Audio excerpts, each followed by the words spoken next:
Kratos is shown as a mortal man who became the god of war, but in later games, it is revealed Kratos is Zeus's son. However, people still seem to think that Kratos was immortal until he was made into the god of war by Athena at the end of God of War 1. So, there is confusion amongst the fans here. What does it take to be a god? In this context, in this video, I will answer those questions and also explain how Kratos is not actually the god of war, which we thought throughout our lives. So, let's begin.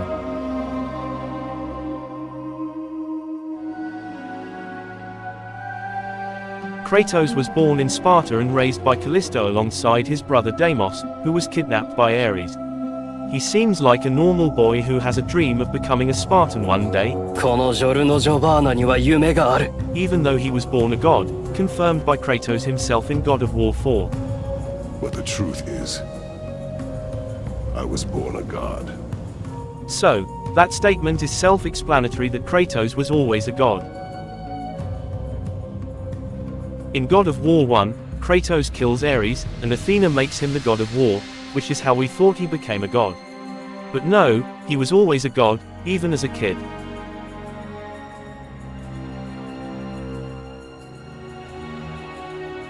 So, you guys get what I'm trying to say, he was always a god.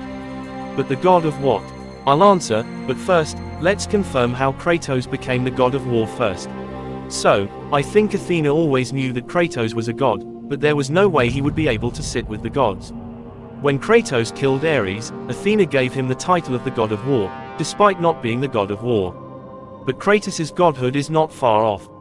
Now, another question, how do I explain Kratos giving up his godly powers to wield the blade of Olympus? Well, Kratos' godly powers aren't something that can be just absorbed out of him. So, what Kratos is giving up to the blade of Olympus is the powers he got from the other gods, not his actual godly powers.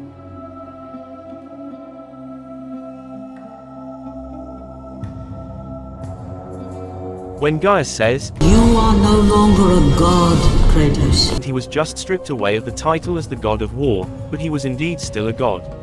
And also, another proof that Kratos is still a god, despite Gaia telling him he is no longer a god, is because Kratos still continues to use his godly power throughout God of War 2. Yes, you guys heard it right, Kratos was using his powers, we were using his powers, his godly powers.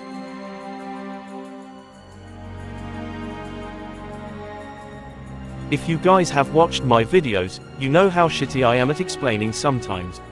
So, here's a simplified version. Kratos was born a god, but he was always a god without a title. He only got the title of the god of war by Athena, but he was still very much a god ever since he was born. The reason he was able to kill the Furies without the box of Pandora was because he was a god. How he was able to kill Persephone was because he was a god. The reason he was able to bang Aphrodite was because he was a god. Also, how he was able to kill Ares was because he was a god, not because of Pandora's box. That's something I'll talk about in my next video, but you get the point. He was able to kill the gods because he was a god, he just didn't have a title yet.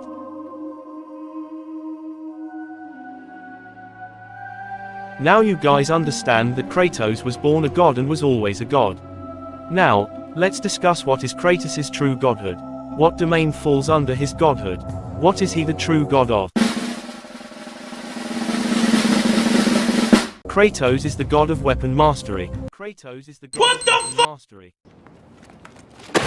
Yes, it might seem like I said something so offending that half the people left this video and the other half are cursing at me in the comments. But listen, if we ignore everything that I said earlier and just imagine he is immortal, then explain to me this, how is Kratos able to ignite the flames of the blades of chaos when he is using them? It's not like there's a button that makes the blades fiery, right? I mean, Surtur himself says they have primordial fire in them. Yeah, there's primordial fire in those. So, if we ignore what I said earlier and assume that Kratos is immortal, then how is he able to control the primordial fire inside the blades of chaos? That might seem like a weird statement, but if you guys think about it, you might agree with me.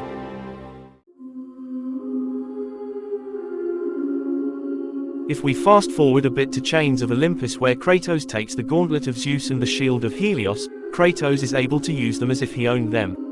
And those weapons even emit the magical powers of their owners, even when Kratos is using them, who does not actually own those weapons. Also, Kratos beats the Ifrit out of the Persian emperor and tames the beast as his own, the same way he tamed Aphrodite. Boys, subscribe. No weapon can resist Kratos because he has mastery over everything. Because let's be honest, Kratos just got the claws of Hades and he can already summon the cursed souls from him even though he got them like 2 seconds ago. And also, the scene where Kratos does this after getting the claws is not him showing off. It's the claws trying to resist Kratos because his hands are shaking when he gets the claws because the claws are resisting him. But Kratos just tames them the way he tamed Aphrodite. If Kratos held Thor's hammer even for a second longer, he could have tamed Mjolnir as well and used it to give Thor a mech-ass whooping. Anything you give Kratos, he can use it as a weapon. Take the head of Helios, for example. Even though Helios is dead and the sun is gone, Kratos is still able to use the power of the sun through Helios's head. So, Santa Monica, change the name from God of War to God of Weapons. I'm just kidding, okay. But that's the end of the video. Make sure to comment, like, share, and subscribe.